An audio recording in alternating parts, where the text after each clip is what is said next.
गुरुजी, मैं ये जानना चाह रहा था, जैसे कई लोग धाम पे जाते हैं, जैसे हम लोग कभी मान लीजिए माता बगलामुखी के यहाँ चले गए, या कलकत्ता चले गए, दक्षिणेश्वरी काली चले गए, या बालाजी मेहंदीपुर चले गए, या सालासर चले गए। तो कई बार जब हम वहाँ से आते हैं तो कुछ लोगों को ऐसा महसूस होता है उसके बाद अगले 4-5 दिन तक कि वो शक्तियाँ उनके साथ हैं, या वो आँख बंद करते हैं या सोते हैं तो उन्हें महसूस होती हैं।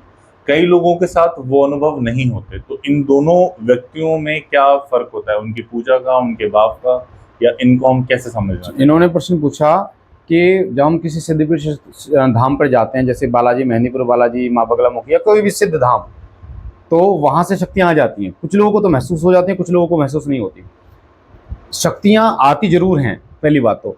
अब डिपेंड ये करता है कि वो एक बार में आ रही हैं, 2 बार में आ रही हैं या 3 बार हैं। जैसे मैं एग्जांपल देता हूँ, मैं अपना एग्जांपल देता हूँ। हमने जब मेहंदीपुर जाना स्टार्ट किया, मेहंदीपुर बालाजी, तो हमारे साथ में क्योंकि मेहंदीपुर से दूत आते हैं, वीर आते हैं, वो ये बात सबको पता है।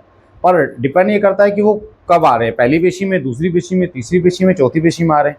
अब इसलिए हम लोग कहते हैं कि मेहंदीपुर अगर आप जा रहे हो तो आपको हर महीने जाना चाहिए, क्योंकि वहाँ से किसी भी दरबार जा रहे हो, मतलब सिद्धपीठ धाम, सिद्धपीठ धाम जा रहे हो तो वहाँ पर वीकली या महीने में पेशी लगानी चाहिए। वहाँ से शक्तियाँ जुड़ती हैं। तो मुझे अभी भी याद है 3 पेशी हुई थी हमारी मेहंदीपुर की, और चौथी पेशी में मुझे महसूस हुआ था जब मैं शाम को बैठा था पूजा पे कि कुछ ऐसा है, कुछ आया जरूर है वहाँ से। अब ये नहीं पता चला कि क्या आया है। उस टाइम जब बालाजी महाराज की जोत खड़ी करी थी, उस टाइम पे पहली सवारी प्रीतराज सरकार जी की जब आई थी, और वही जय श्री राम वाले नारे लगा के अपना नाम बताया था, जय श्री राम मतलब प्रीतराज सरकार बताया था। तो ये मेरा स्वयं का अनुभव है कि वहाँ से शक्ति आई थी। ऐसे ही हर किसी के साथ शक्ति आती जरूर है, पर ये डिपेंड करता है कि वो कितनी पेशी में आ रही है। अब तुमने प्रश्न किया कि क्या सभी के साथ, मतलब कई लोगों को महसूस हो जाती है, कई लोगों को महसूस नहीं होती। महसूस होना ना होना ये डिपेंड करता है कि उनकी सेंसिटिविटी कितनी स्ट्रांग है, यानी कि उनका ऑरा कितना स्ट्रांग है। अब कई लोगों को नेगेटिविटी या पॉजिटिविटी बहुत जल्दी महसूस हो जाती है। उनको ऐसा महसूस हो जाता है कि मेरी पूजा स्वीकार हो रही है, या उन्हें महसूस हो जाता है कि कोई आसपास उनके है। तो ये सेंसेशन होती है उनकी, मतलब एक आध्यात्मिक सेंसेशन होती है, जिसे हम सिक्स सेंस कहते हैं। वो कितनी प्रबल है उनकी।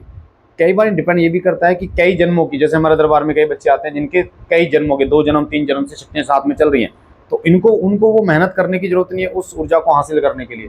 तो उन्हें वो चीज़ें पहले से ही महसूस होता है। जैसे एक बच्ची आती है, उसको बाबा भोलेनाथ का, महादेव का नाम लेते हैं हम, तभी महादेव का नाम लेते ही उसको वाइब्रेशन होनी शुरू हो जाती है, उसके शरीर में एक अलग सा भाव उत्पन्न होना शुरू हो जाता है, जबकि उसने मतलब ऐसी पूजा पहले करी नहीं बाबा भोलेनाथ की। तो ये पुरानी जन्मों की अगर तुम्हारे साथ ऊर्जाएं हैं, या फिर तुमने हासिल करी है उन ऊर्जाओं को, तब जाके ऐसा सेंसेशन महसूस होता है।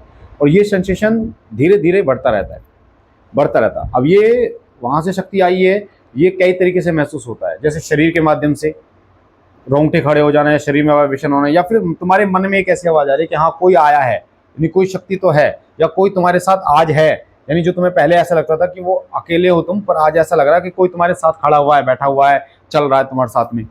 या फिर महसूस होगा जैसे सो रहे हो तुम, स्वप्न के माध्यम से वो शक्ति तुम्हें बताएगी कि हाँ मैं हूँ, और ऐसे ऐसे वो शक्ति आई पड़ी है।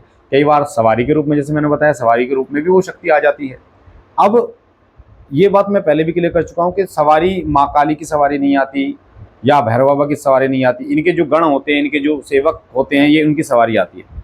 और इसकी जो क्लैरिफिकेशन है वो हम मेहंदीपुर से करते हैं कि मेहंदीपुर में हनुमान जी महाराज नहीं आते। सबको पता है दूत मिलते हैं, पर वो हनुमान जी की तरह रिएक्ट करते हैं, जय श्री राम बोलते हैं, मुंह फुला लेते हैं और कार्य भी करते हैं। तो इसी प्रकार माँ काली की सेविकाएं होती हैं, भैरव बाबा के भी सेवक होते हैं, गण होते हैं, बाबा भोलेनाथ के भी गण होते हैं, वही शरीर पर आते हैं।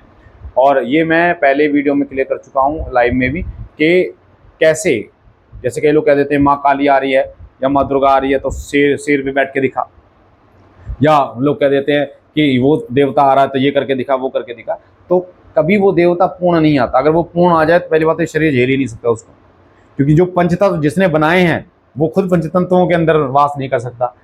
तो वो देवता, जैसे हम कह देते हैं माँ काली आ गई, माँ काली कभी नहीं आती। हालांकि हमारा भाव माँ काली के प्रति होता है, क्योंकि हम माँ काली की सेवा कर रहे हैं, माँ काली की पूजा कर रहे हैं।